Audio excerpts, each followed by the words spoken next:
শালা কদিন ধরে দেখছি আমার বাঁশ বাগানে বাঁশটা একটু কম কম লাগছে। আজকে শালা আমাকে দেখতে হবে আমার বাঁশগুলাকে শুরু করে ওইখানে বসে এই যে আমি দেখছি দাঁড়া। শালা দেখতেই হবে, কিছু করার নাই।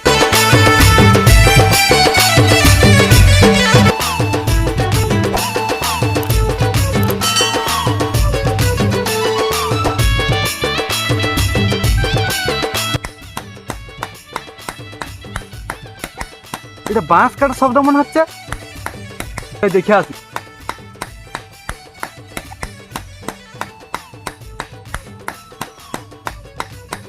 কিরে ভাইপো, এখানে তুই কি করছু? এই যে কাকা বাঁশ কাটছি। ভাইপো যে বাঁশ কাটছে, বাঁশ ঝাড়টা কাজ জানোস? হ্যাঁ, সেই উপর পাড়া সুমন কাকার বাঁশ ঝাড় বটে। কি বল সুমন খুড়া, তুমি এখানে? এই যে ভাইপো আমার বাঁশ ঝাড়টা দেখতে আসছি। শালা আছো কোথায়? বললি না ধরে বাঁশটা